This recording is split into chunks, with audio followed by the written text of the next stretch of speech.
Hola, queridos suscriptores de Paz Mundial y amigos del movimiento.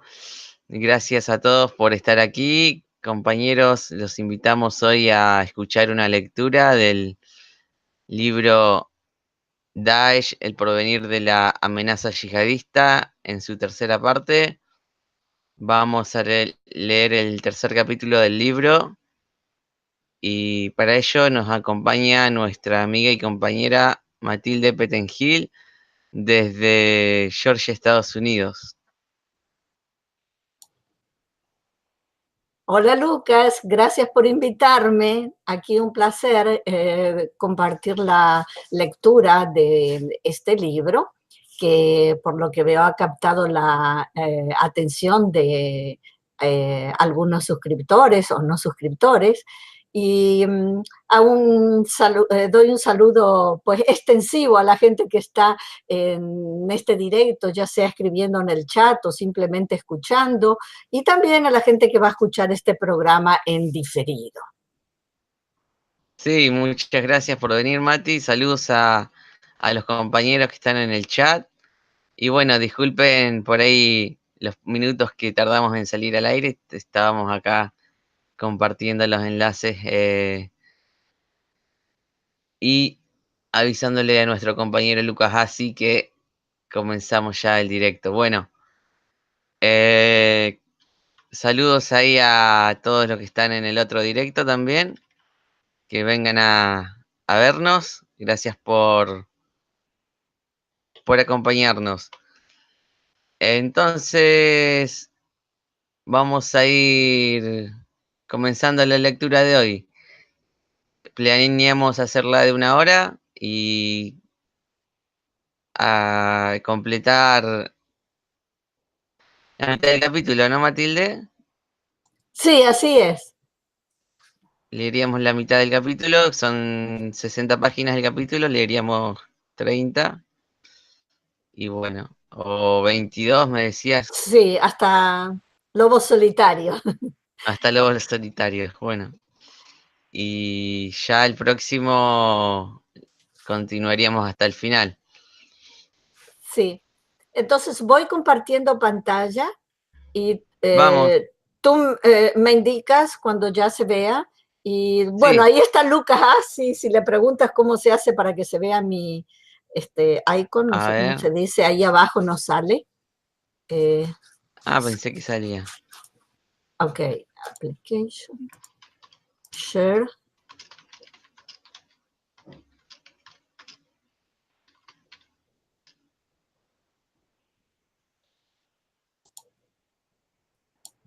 Uy,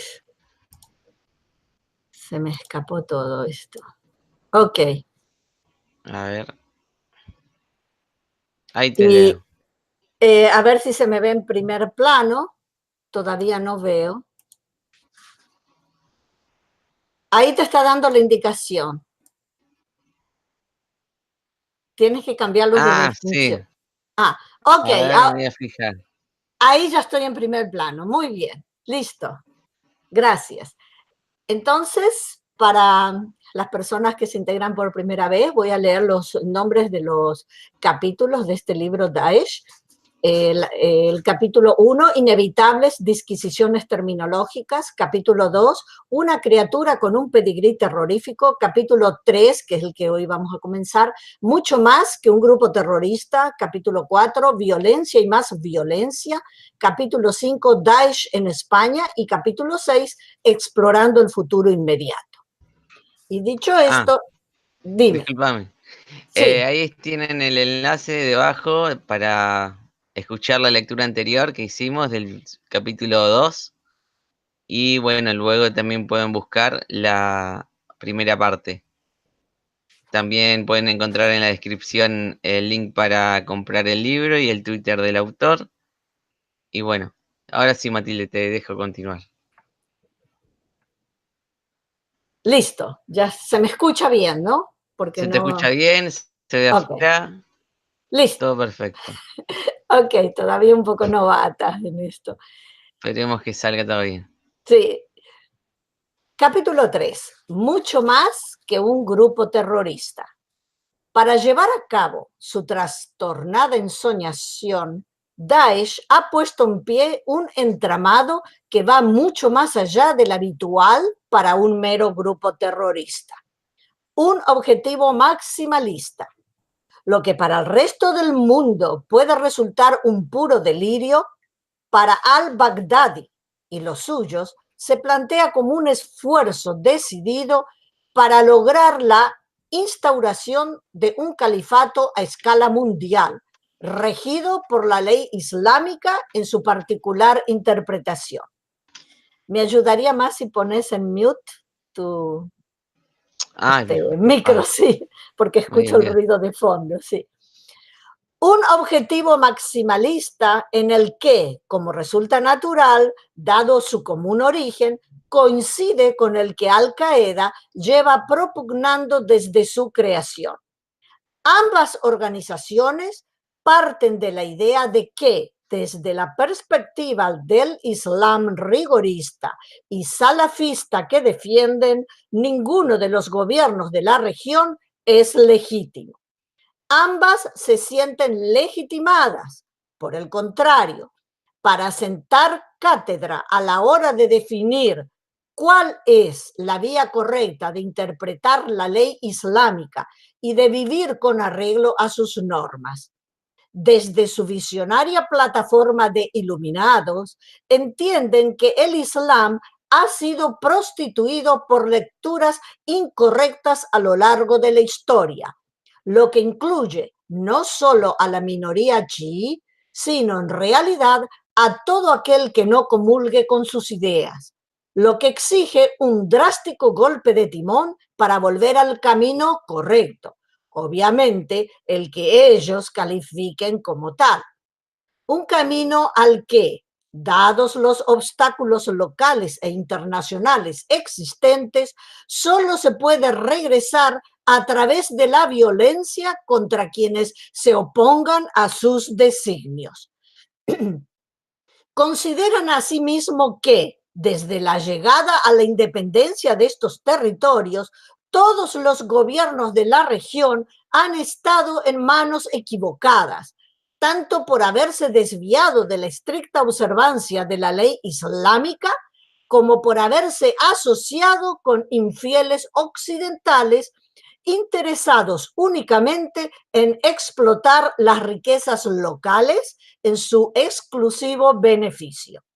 De ahí se deriva una estrategia que incluye, pero no se agota en las acciones violentas, que cabría estructurar en 3 direcciones simultáneas. La primera, en la que Al-Qaeda está mucho más centrada actualmente, nos retrotrae al tan manoseado lema de conquistar mentes y corazones. Se trata de convencer a todo musulmán de las bondades de una vida regulada por la aplicación literal de la ley islámica en todos sus aspectos. Ante el fracaso de otras fórmulas ensayadas por unos gobiernos igualmente fracasados que han llevado a la generalidad de esos pueblos a la marginación y al subdesarrollo, la única vía que les permitirá directamente recuperar el esplendor del que gozaron hace siglos quienes habitaron esas tierras solo puede ser la vuelta al Islam en su versión salafista. Por eso, y por intentar ampliar su base de apoyo y reducir en lo posible la enemistad occidental, Al-Qaeda se afana hoy por presentarse como más moderada que Daesh, criticando el empleo indiscriminado que Daesh hace de la violencia contra los chiíes, el ataque a mezquitas y lugares santos, el uso de población civil como escudos humanos, los castigos corporales a quienes no cumplan las normas, como si ella misma no hubiese practicado tantas veces en el pasado los mismos procedimientos que ahora deplora. A su manera, cuando se empeña en instaurar un Estado propio, Daesh sirve igualmente a ese planteamiento, Por un lado, trata de demostrar, tanto con el ejemplo como mediante la imposición forzosa, cómo se puede plasmar esa idea en la práctica, tanto para quienes ya habitan los territorios que controlan como para los de cualquier otra procedencia. Por otro, ofrece a todos ellos la posibilidad de participar en la creación y consolidación de un proyecto en el que cada uno, y no lo olvidemos que su discurso se dirige principalmente a los que se sienten excluidos y a los menos favorecidos, se puede convertir en protagonista esencial de la historia. Aquí te doy la palabra si quieres hacer un comentario de lo que acabo de leer o tal vez continuar con la lectura. Lucas. ¿Puedo continuar? Ok. Continúo leyendo. A ver, la segunda pata de esa estrategia global se concreta, perdón, se concreta en el acoso y derribo de los gobiernos locales, aunque Arabia Saudí constituya el foco principal de atención. Basta con recordar que en su territorio se ubican los dos principales lugares santos del Islam, Medina y la Meca. En la práctica, cualquiera de los 22 estados árabes y el resto de los más de 30 de identidad musulmana le sirven como un paso adelante en persecución del objetivo último.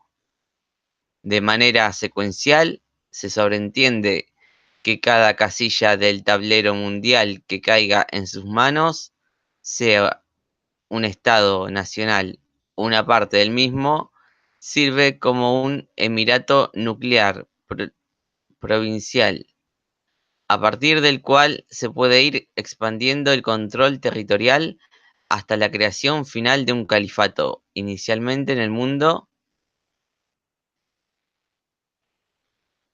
musulmán, pero idealmente con intención de incluir en él a la totalidad del planeta. Cabe recordar en este punto que aunque las condiciones de frustración y desesperación ciudadana en muchos países del Magreb, Oriente Próximo y Oriente Medio podrían hacer pensar que habría muchos dispuestos de partida a alinearse con los yihadistas. Al-Qaeda ha cosechado un rotundo fracaso en sus casi 30 años de existencia. En efecto, no ha logrado echar abajo a ningún gobierno ni movilizar a su favor a las masas descontentas con sus vidas y sus gobernantes. Por el contrario, como nos enseña la experiencia acumulada en las movilizaciones que arrancaron hace ya 7 años en Túnez y tuvieron continuidad en otros países árabes, ni Al-Qaeda ni Daesh han conseguido capitalizar ese descontento en su favor. Y sí, hoy 4 dictadores menos en el mundo árabe, aunque en alguno, como en Egipto, sus herederos vuelvan por el mismo camino. Esa buena noticia no cabe achacársela a ningún grupo yihadista, sino fundamentalmente a unas poblaciones movilizadas pacíficamente, hartas de soportar a unos indeseables. Eso es probablemente, junto a la ilimitada autoestima de sus dirigentes, lo que llevó a al-Baghdadi a aprovechar el vacío de poder y el descontrol en buena parte de Siria e Irak para proclamar un fantasmagórico Estado Islámico, consciente de que las masas no estaban ni mucho menos convencidas de que el camino que él les proponía fuera el más atractivo. Y es que ni el conjunto de los alrededor de 1.600 millones de musulmanes que hay en el mundo parecen inclinarse por las opciones yihadistas para salir del túnel en el que muchos están metidos. Ni la práctica totalidad de los gobiernos árabo-musulmanes, a pesar de su debilidad estructural, han dejado de contar con medios suficientes para resistir el envite del yihadismo. En ese empeño en el que el Daesh muestra comparativamente más interés que Al-Qaeda, quizás únicamente como resultado del irrefrenable fanatismo del primero y de su intento de aprovechar su momento de gloria, y de las amargas lecciones aprendidas por el segundo, cuando apostó abiertamente por esa misma opción, especialmente en Afganistán durante la segunda mitad de la última década del pasado siglo, en alianza con el régimen talibán. El tercer pilar de esta estrategia tiene el llamado enemigo lejano, es decir, Occidente, con Estados Unidos en posición destacada. Como prioridad absoluta fue también aquí Al-Qaeda quien señaló el camino a seguir el 11 de septiembre de 2001 con los trágicos atentados de Nueva York y Washington. Más allá de dar un golpe tan espectacular en pleno territorio continental estadounidense, lo que pretendió y consiguió Bin Laden fue atraer a su enemigo a una desventura militarista en varios países de Oriente Medio, que todavía continúa en la actualidad. Para Al-Qaeda estaba claro que nunca sería posible derribar a los gobiernos locales y aplicar sus ideas en la práctica si antes no se conseguía romper el vínculo que las potencias occidentales mantenían con esos regímenes y desbaratar el control que ejercían de facto sobre el terreno. Bueno, Matilde, si quieres continuar o hacer algún comentario. No, no tengo comentario, pero puedo continuar con la lectura. Ok, yo voy a ver en el chat tú mientras. Sí, y que a veces es sensible, estamos utilizando por primera vez este sistema del Kindle y apenas a veces pulso algo y se cambia la página, pero bueno, Sí, aquí voy. Necesitaba crear una situación que hiciera insostenible su permanencia en las zonas que ansiaba dominar. Y para ello, nada mejor que golpear directamente en suelo occidental. De este modo, procuraba mostrar, por un lado, que ni Estados Unidos ni ningún otro país occidental eran invulnerables. Por otro, pretendía empantanar a esos países en una larga y muy costosa batalla en territorio árabo-musulmán, presentando a las intervenciones militares occidentales como un nuevo ejercicio neocolonial y asimismo como el único defensor capaz de la población local suní, lo que entendía que le supondría automáticamente mayores simpatías populares en la zona. Y, además, buscaba golpear violentamente, tanto en territorio occidental como contra las fuerzas desplegadas en esos países, de tal modo que así se terminara por activar la movilización ciudadana occidental, demandando a sus gobiernos la retirada de esos escenarios. Aunque Daesh también ha golpeado al enemigo lejano, su motivación es en buena medida distinta. En su primera etapa expansiva necesitaba dejar claro que no era menos que Al-Qaeda en cuanto al nivel de sus ambiciones y capacidades. Además, de ese modo, pronto logró hacerse más atractivo para reclutar a potenciales yihadistas de toda procedencia frente a una Al-Qaeda que parecía haber entrado en una etapa de cierto acomodo y falta de impulso tras la pérdida de su carismático líder. Más recientemente, cuando ha ido sufriendo crecientes reveses, tanto en su pseudo califato principal como en otros territorios temporalmente bajo su dominio, como Sirte en Libia, los ataques en territorio occidental tratan básicamente de mostrar que no está al borde de la derrota definitiva y que, por el contrario, sigue siendo capaz de actuar a escala global.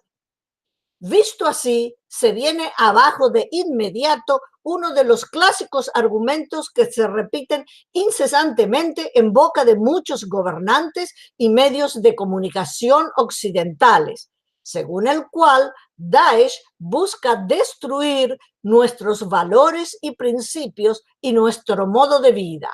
No, lo que buscan es, como vemos, mucho más prosaico. Comienza un nuevo subtítulo. ¿Tienes algo que comentar, leer o continúo? Lucas. Si quieres, puedo continuar. Ok, 2 páginas. sí, listo. Como digas. Una estructura líquida. Un objetivo de esa envergadura demanda una estructura polifacética que permita actuar en diferentes campos simultáneamente, adaptándose día a día a las cambiantes circunstancias del entorno. Conviene advertir desde el principio que la falta de información fiable sobre lo que realmente ocurre en su seno, por un lado, y la necesidad de esquematizar de algún modo una entidad tan inasible, por otro, llevan con frecuencia a presentar a Daesh empleando organigramas que se asemejan a lo que conocemos del mundo empresarial o de la administración pública, y al hacerlo así se puede perder de vista que, a semejanza de Al-Qaeda, Daesh es más un movimiento que una organización, y mucho más una red interconectada de individuos y grupos diversos que una entidad jerárquica. Como movimiento, pretende interesar a todos los que, como su máximo líder, asumen que para ser un buen musulmán no basta con profesar la fe islámica, sino que es necesario contribuir activamente a la destrucción de cualquier otra creencia para imponer la propia. Despreciando los postulados clásicos del Estado-nación, Daesh opta fundamentalmente por manejar claves religiosas con las que se pueden sentir identificados individuos radicalizados, tanto originarios de países de adscripción musulmana como de cualquier otro donde, por la razón que sea, se sienten excluidos. De esa manera, busca sumar a su causa tanto a quienes deciden trasladarse físicamente hasta los escenarios donde concreta preferentemente su atención, presentando esa decisión como un acto que lleva aparejado formar parte de un modelo idealizado de convivencia entre correligionarios llamados a salvar el mundo, como a quienes constituyen otros grupos asociados a Daesh en diferentes países, o incluso a los que, sin moverse de sus localidades de residencia habitual, se sienten llamados a formar parte de lo que analizaremos más adelante. Se denomina resistencia sin liderazgo. Como organización ha ido evolucionando al hilo de sus avances sobre el terreno. Si nos remontamos a su primera etapa en Irak, apenas iba más allá de ser una franquicia local de Al-Qaeda, organizada en células cativas locales y centradas casi en exclusiva en su acción de combate y en su afán por controlar manu militari las localidades que iban cayendo bajo su control. De ahí ya desde el 2006, con su transformación en Estado Islámico de Irak, fue ampliando su agenda y su apetito para sumar a su perfil combatiente una imagen de actor político, anunciando incluso la conformación de supuestos gabinetes ministeriales, aunque en realidad nunca pasaron de ser simples nombres en un papel, sin posibilidad ninguna de ejercer tareas gubernamentales propiamente dichas. No fue, por tanto, hasta la autoproclamación de al-Baghdadi como califa Ibrahim el 29 de junio de 2014, cuando se produjo un ambicioso salto cualitativo que le llevó a crear una estructura en la que, como ya ocurriera previamente con Al-Qaeda, cabe distinguir al menos tres niveles: un núcleo central localizado en parte de Siria, Irak, un creciente conjunto de grupos asociados o franquicias dispersos por diferentes países y continentes, y un indefinido sustrato de individuos y grupúsculos que se sienten inspirados por su ideología violenta y que les sirven para manipular exponencialmente su imagen y sus efectos letales en decenas de países. Bueno, un comentario, ahí tenemos a los varios grupos que dominan en algún territorio en Yemen, en Libia, en Filipinas o Sudán. También tienen algunos grupos, también Boko Haram que los apoya y otras filiales de ellos.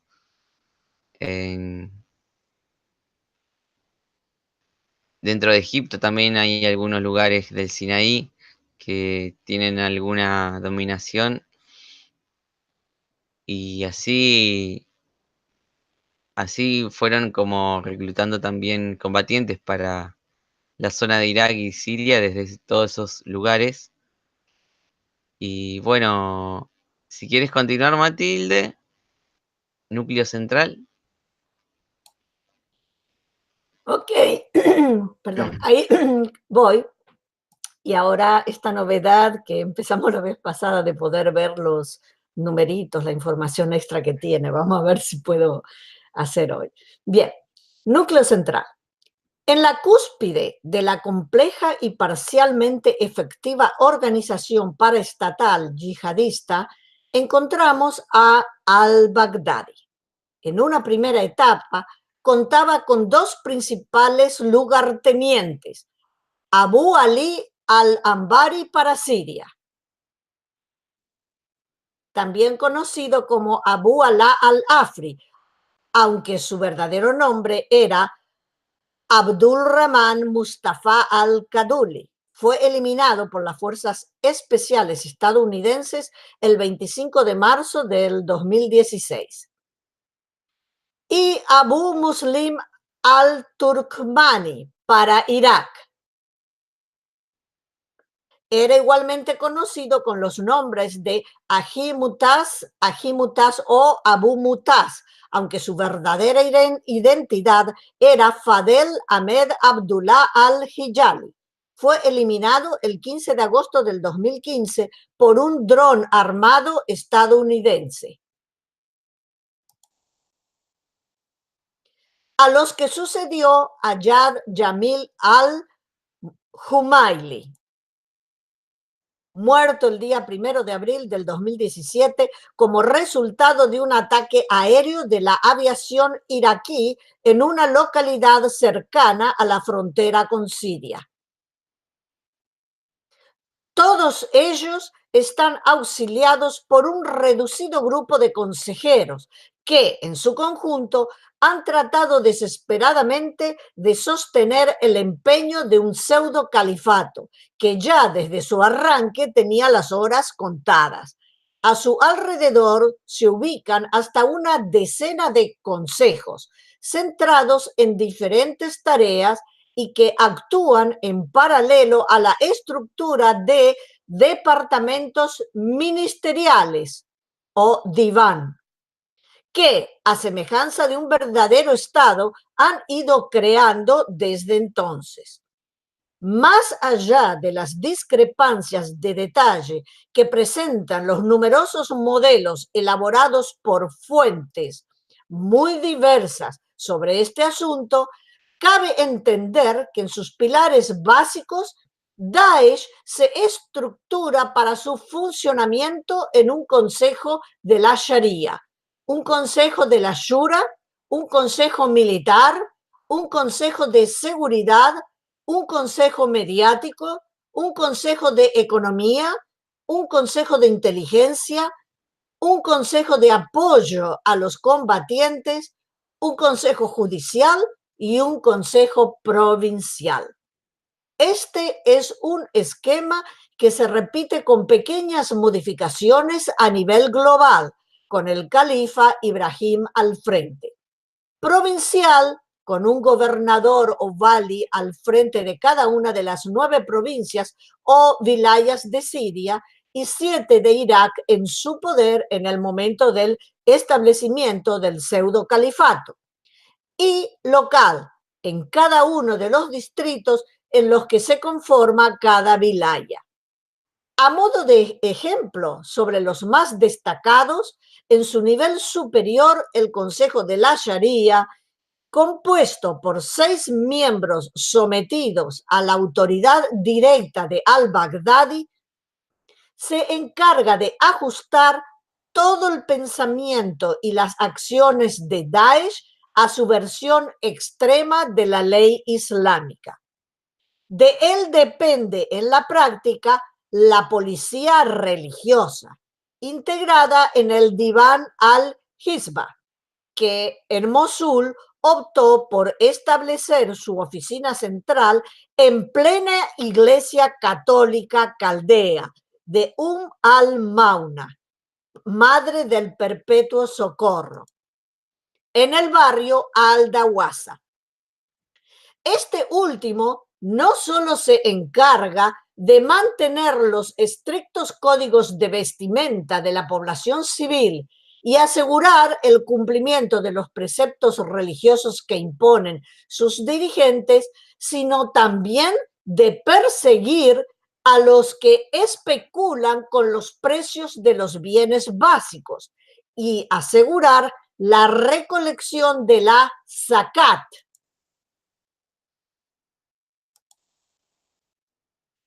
Es uno de los 5 pilares centrales del Islam, que implica la entrega anual de un porcentaje determinado de las riquezas de cada creyente para atender las necesidades de los más desfavorecidos. Y otros impuestos que han creado las nuevas autoridades en los lugares que controlan. Por su parte, el Consejo de la Shura, inicialmente con Abu Arkan al-Amiri a la cabeza, cuenta con una decena de miembros encargados de asesorar en materia militar y política. De este consejo formaba parte también Abu Mohamed al-Adnani. Su verdadero nombre era Taha Subi Falaha. Su muerte tras un ataque aéreo de la coalición liderada por Estados Unidos el 30 de agosto del 2016 no solo confirmó el alto nivel de pérdidas que estaba sufriendo el grupo central de la organización, sino que también supuso la desaparición de uno de los más claros candidatos a la sucesión de al-Baghdadi. Con su muerte ya solo quedaba vivo uno de los 7 dirigentes principales, Abu Arkan al-Amiri, identificados en el primer organigrama dado a conocer en 2014 por Richard Barrett. La lista de los eliminados se completa con Abu Ali al-Anbari, Abu Ayman al-Iraqi, Omar al Shishani, Abu Muslim al-Turkmani y Abu Amr al-Absi,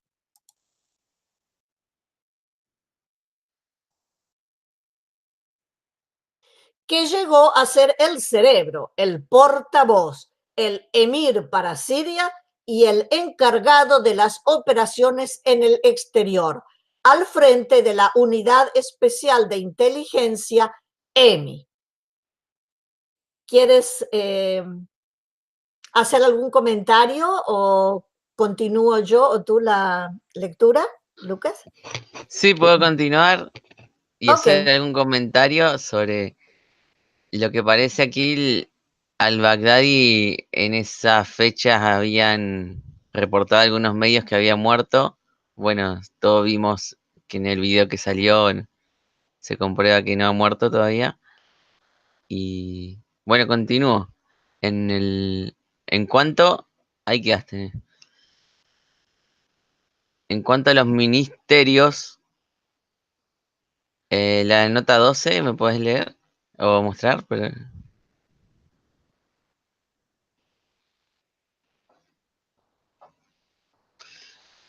Diwan al-Talim, educación. Diwan al-Kidamat, servicios públicos. Diwan al-Hishba, moralidad pública. Protección del consumidor y transparencia financiera. Diwan al-Dawan, Diwan al-Daba, va al-Masajid. En asuntos religiosos, Diwan al-Efta, va al-Buhut. En fatuas y estudios en materia religiosa, Diwan al-Qada wa al-Masalim. En justicia, Diwan al-Shiva. En sanidad, Diwan al-Zakat, va al-Sadakat. En Zakat e impuestos, Diwan al-Zara. En agricultura y medio ambiente, Diwan al-Am. En seguridad interna e inteligencia, Diwan al-Asair. En asuntos tribales, Diwan al-Ilam. Medios de comunicación, Diwan al-Hund. Asuntos militares, Diwan al-Rikaz. Hidrocarburos y antigüedades, Diwan Bait al-Mal. En finanzas, Diwan al-Alakat al-Ama. En relaciones públicas, Diwan al-Wilaya. En administración provincial. Diwan parece que es como un título para el ministro. Cabe decir que nunca han funcionado plenamente. En cuanto a los ministerios, cabe decir que nunca han funcionado plenamente como tales, dada la alta volatilidad de la situación en el pseudo-califato, sus propias limitaciones de personal cualificado, la resistencia de la población a seguir sus directrices y las disparidades de opinión entre sus dirigentes, lo que se ha traducido en no pocas ocasiones en duplicidades y en la adopción de medidas contradictorias en diferentes localidades. Por otra parte, hay que establecer una diferenciación clara entre los que no solo estaban dirigidos por miembros de la organización, sino que también era suyo el personal de a pie, y los que únicamente contaban con miembros de Daesh en sus cúpulas dirigentes. Entre los primeros destacan desde luego tanto el de comunicación, con un equipo altamente profesional para difundir la propaganda yihadista hacia la población sometida y hacia el exterior, como los de seguridad, inteligencia y control de los rígidos códigos de conducta pública. En esos casos, Daesh ha utilizado habitualmente su propio personal a pie de calle, lo que le ha permitido lograr un mayor resultado en la implementación de las decisiones adoptadas en los niveles superiores. Pero la situación ha sido muy distinta en los que afectan a los servicios públicos, suministro de agua y electricidad, educación y sanidad, entre otros, dado que en esos ámbitos no ha dispuesto de personal propio y solo a través de la imposición, con amenazas de expropiación de las viviendas particulares. Ha logrado que buena parte de los funcionarios de esos ramos hayan cumplido, al menos parcialmente, sus tareas diarias. A esto se ha añadido el impacto de sus propias disposiciones, como cuando se tuvo que retrasar el inicio del curso escolar a la espera de que los profesionales del sector fueran reevaluados con arreglo a las directrices del Diwan al-Talim, procurando de paso eliminar no solo la música y la filosofía de las materias escolares, sino también suprimiendo cualquier referencia al nacionalismo o a los valores democráticos. Algo similar ocurrió cuando Bagdad dejó de pagar en agosto de 2015 los salarios a profesores y funcionarios ubicados en territorio del pseudo califato o en el terreno sanitario, cuando el Diwan al-Shiba prohibió el uso e importación de medicinas iraníes sin tener una alternativa asegurada, o cuando trataron de excluir al personal femenino de las labores profesionales, al tiempo que obligaban a que las mujeres fueran atendidas en los centros de salud exclusivamente por mujeres. En términos generales, el panorama resulta de los algo más de 3 años de pseudo califato se sintetiza en la idea de que en ningún terreno ha habido una mejora en la atención a la población, tanto su abusiva y rigorista carga ideológica como la fuga de cerebros o su muerte. La falta de complicidad ciudadana con los designios yihadistas y, por supuesto, las consecuencias directas del castigo creciente que ese territorio ha sufrido por parte de Washington, Bagdad y sus aliados para echar abajo su existencia han tenido efectos perniciosos, de los que los aproximadamente 8 millones de personas allí atrapadas han sido las principales víctimas. Pero también es preciso reconocer que Daesh ha sabido en diferentes ocasiones interpretar adecuadamente la deplorable situación del entorno en el que se mueve, aprovechando en su favor el descontento popular con sus gobernantes, sea por su alto nivel de corrupción, por su autoritarismo o por la desatención a las demandas más básicas, y el acusado sectarismo de la región, lo que les ha permitido presentarse incluso como los defensores de los suníes discriminados en buena parte de Irak por el poder chií. Esto no lo convierte, como el paso del tiempo está demostrando, en una opción de gobierno viable, pero en el corto plazo, no en pocas ocasiones, ha sido visto por una población marginada y menospreciada como un instrumento útil para llamar la atención y provocar cambios a su favor. Si quieres continuar, Mati. Sí, cómo no. Franquicias. Como consecuencia directa de la llamativa y brutal entrada en la escena internacional al declarar su pseudo califato, Daesh se convirtió de inmediato en un referente global para buena parte de los yihadistas, activos o potenciales, dispersos por el mundo. En su afán no solo por desmarcarse, lo más claramente posible de su pasado asociado a Al-Qaeda, sino de ocupar cuanto antes la posición de liderazgo del yihadismo global. Al-Baghdadi y los suyos se han dedicado con ahínco a vender su propia imagen como la más seductora del universo yihadista.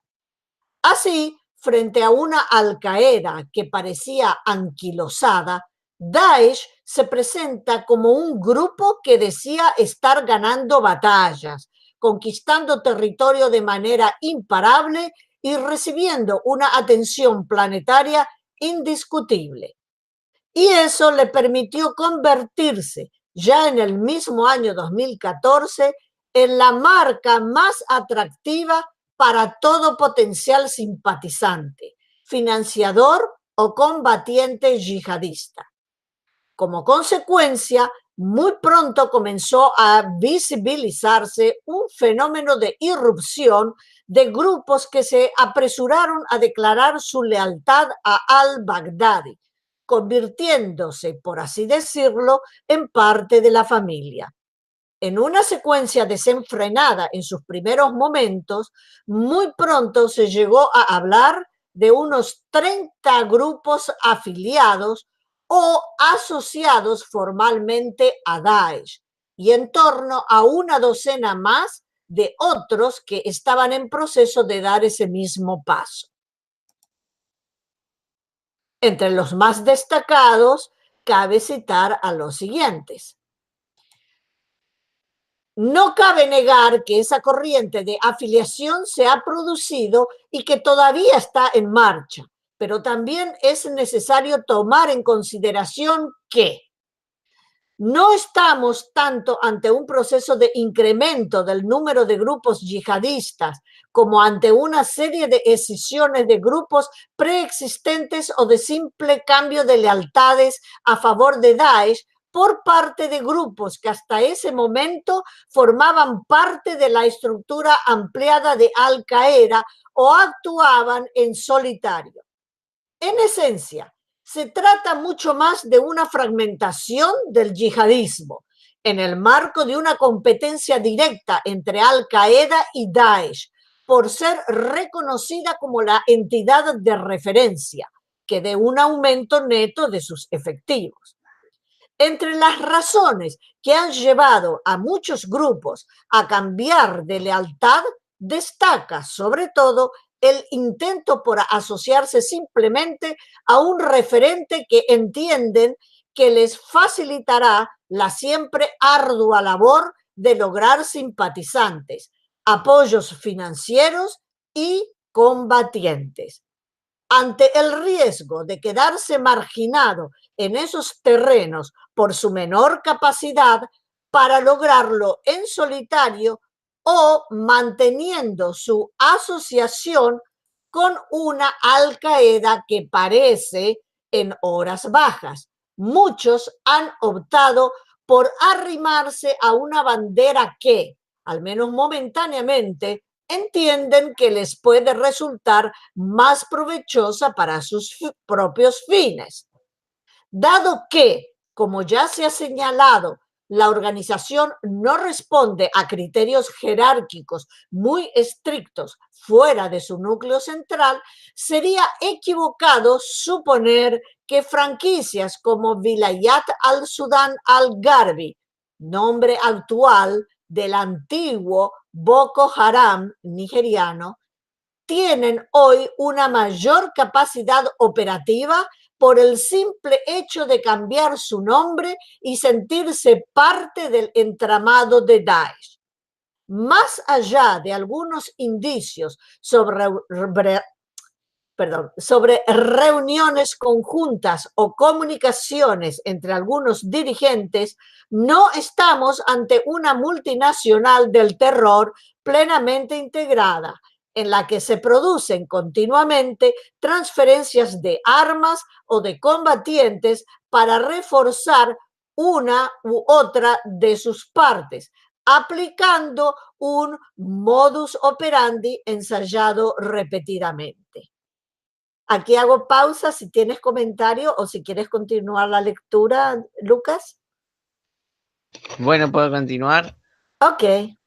A ver. Tampoco cabe imaginar, en consecuencia, que cada una de esas franquicias vaya a subordinarse sumisamente a indicaciones u órdenes que procedan de ese mismo núcleo central con el que raramente mantienen relaciones directas. En otras palabras, cada grupo tiene su propia agenda y sus propios planes en un territorio concreto y resultaría incorrecto suponer que cada una de sus acciones obedece a una orden recibida desde algún lugar del pseudo califato liderado por al-Baghdadi. Eso no quita, por supuesto, para aceptar que gracias a ese efecto multiplicador, la amenaza que Daesh representa se ha magnificado aún más, no tanto porque todos los que dicen ser parte de Daesh actúen de manera coordinada con arreglo a un plan maestro, como por el impacto directo reforzado por los medios de comunicación que crea en muchas personas al sentirse atemorizadas por algo que a primera vista parece omnipresente y omnipotente. En términos cuantitativos y siguiendo los datos del Global Terrorism Database, la nota 14, por favor. Informe del estudio del terrorismo y Responses to Terrorism Start de agosto de 2016 sobre Patterns of Islamic State Related Terrorism 2002-2015. Está citando un informe. Durante el periodo 2002 y 2015, los grupos asociados a Daesh en cualquiera de las denominaciones que ha tenido a lo largo de esos años realizaron más de 4.900 ataques, matando a más de 33.000 personas, hiriendo a más de 41.000 y secuestrando o manteniendo como rehenes a más de 11.000. Eso supone el 13% de todos los ataques realizados por grupos terroristas en el mundo, el 26% de todas las muertes violentas, el 28% de todos los heridos y el 24% de todos los secuestrados. Si se toma en cuenta que a pesar de la enorme repercusión mediática que suelen tener las acciones de los llamados lobos solitarios, no llegan a representar ni el ni el primer por ciento de las cifras totales, y que por su parte la implicación directa del núcleo central se establece en un 58% del total de ataques y muertes y un 88% de los secuestros. Se puede obtener una imagen más ajustada de la significación del conjunto de las franquicias. Ahí termina. Luego sigue Lobos Solitarios. Sí, y como te había comentado, es bastante largo, es más largo de todo lo que acabamos de leer y como llevamos, faltan creo que 2, 3 minutos o ya es la hora, entonces recomendaría que hagas un resumen de Sí. lo que hemos dicho y continuaremos esta sección la próxima semana. ¿Qué dices? Sí, ya estamos por cumplir la hora y podemos hacer una conclusión, leer algunos comentarios de los compañeros que dejaron en el chat. Exacto, Vamos a buenísimo, que he visto muchos comentarios y muy buenos, ¿eh? Sí, gracias por atender a estos comentarios del chat.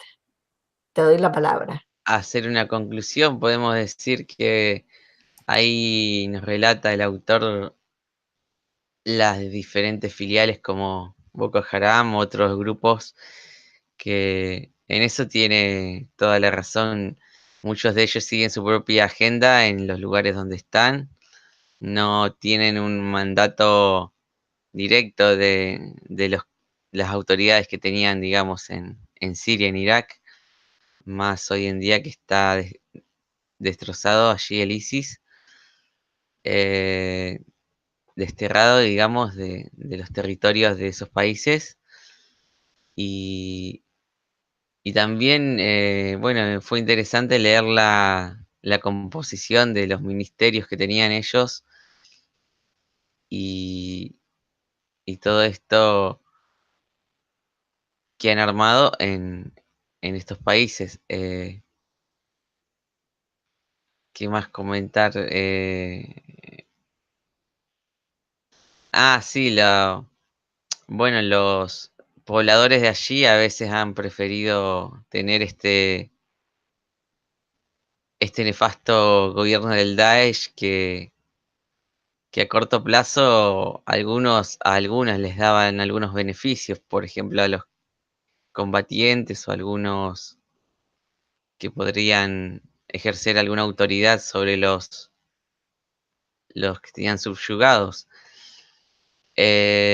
Pero definitivamente todos sufrían el castigo de estas leyes tan estrictas que imponía Daesh. También, sí, lo de Al Qaeda que comenta que está muy en detrimento, muy, digamos, hoy en día el grupo yihadista por, por excelencia, digamos, más famoso, ¿no? En los medios de comunicaciones, el ISIS, el Daesh, y ya Al Qaeda ha ido en bajada, digamos. Ya no rinde mediáticamente tanto como antes, ni tampoco tiene tantos seguidores a nivel mundial. Eh, esto, esto como dice el autor, ha hecho esto de Al Qaeda, luego de la desaparición de su líder carismático, ha venido a dejar una marca, una marca de la marca de Bin Laden ha sido importante, pero ya una vez que él ha dejado los medios de salir por todos lados cuando ya se supo la muerte de él,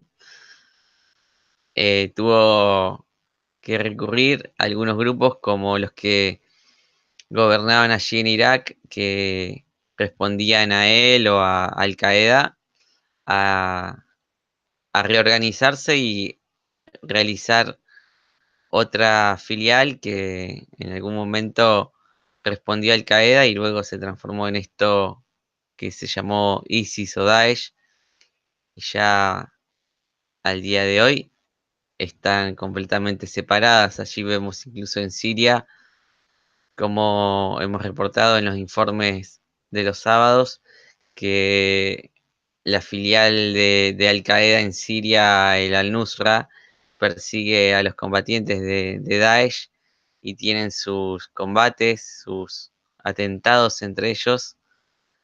Es- Se pelean allí por el poder y también HTS, Hayat Tahrir al-Sham, que es Al-Nusra, que se ha cambiado el nombre solamente, pero sigue siendo lo mismo, ha tenido la persecución a a los fieles del Daesh, ha tenido arrestos y demás castigos que no dejan que se expanda el ISIS dentro de Idlib. Y bueno, también se han visto combates entre ellos hace un año atrás, cuando el gobierno sirio dejó ingresar algunos militantes del Daesh dentro de la zona que gobernaba Yatarir al-Sham y los diferentes facciones del Frente de Liberación Nacional. Y hoy en día ya no existen territorialmente. Siguen algunas células, siguen haciendo atentados dentro de Idlib, también fuera en Deir ez-Zor y demás lugares como Irak. Bueno, y para no dejar a los compañeros que comentaron fuera del programa, vamos a leer algunos de sus comentarios. A ver. Saludos a Lucas Assi por acompañarnos cuando comenzamos. Gracias por haber estado aquí. Eh,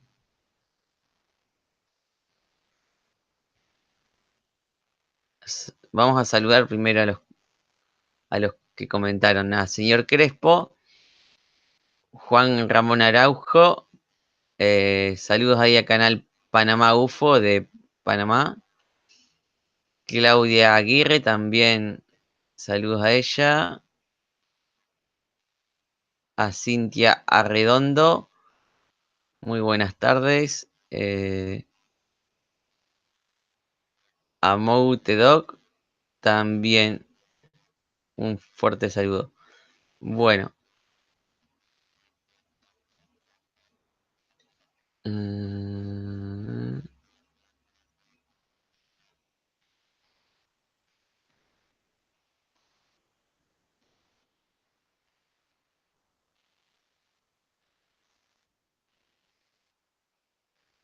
Bueno, Juan Ramón Araujo nos comenta, son muy peligrosos y fanáticos esos tarados del Estado Islámico. Habría que arrancar el mal de raíz y arrasarlo sin tregua alguna. Él es europeo, español, sabe, dice, sé de lo que hablo de esos tarados. Aquí tenemos a la Legión Española que los mandamos a combatir contra los terroristas a cualquier lugar del mundo. Sí, la Legión Española estuvo en Irak combatiendo al Daesh y también entrenando a las tropas y a las fuerzas de seguridad iraquíes para estos operativos antiterroristas.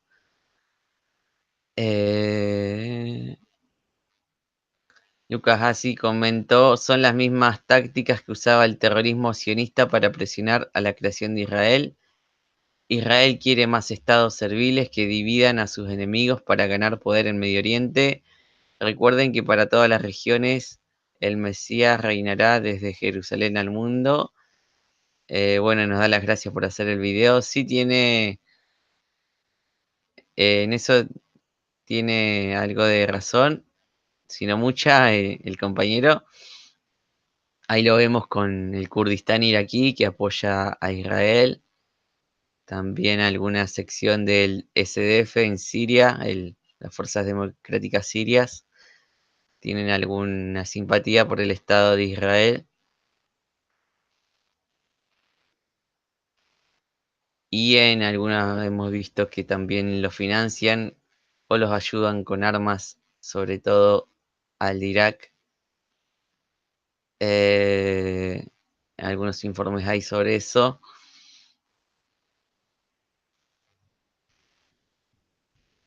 ¿Qué más puedo leer? Aquí los judíos no son bien vistos. Recuerden que aquí fueron expulsados todos en el pasado. No sinagogas hay casi hoy en día, dice Juan Ramón Araujo.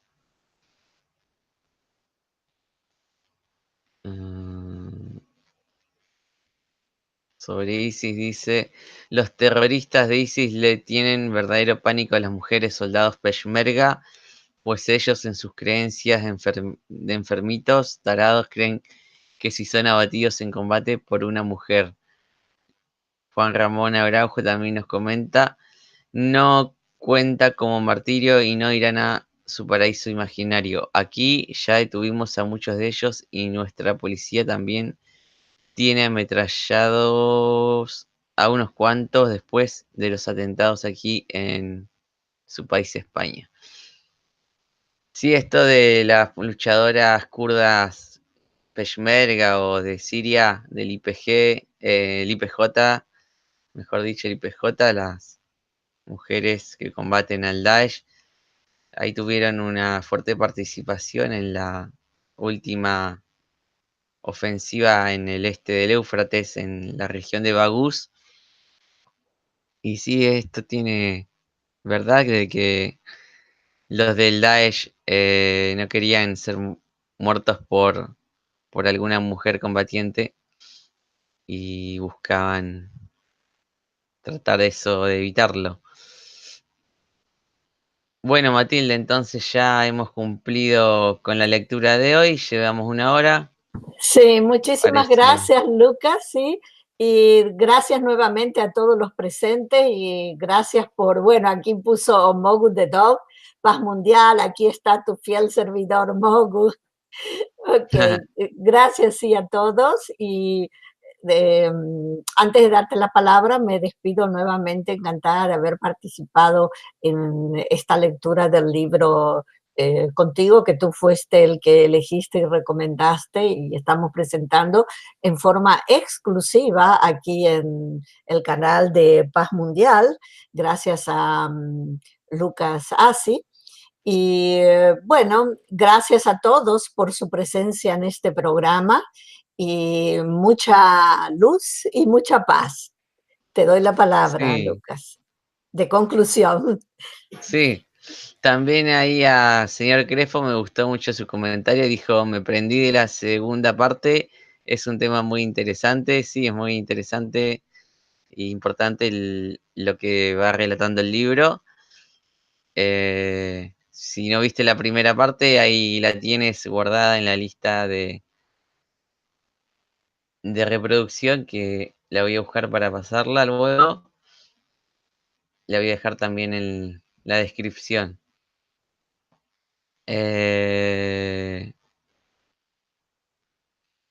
Acá la tengo.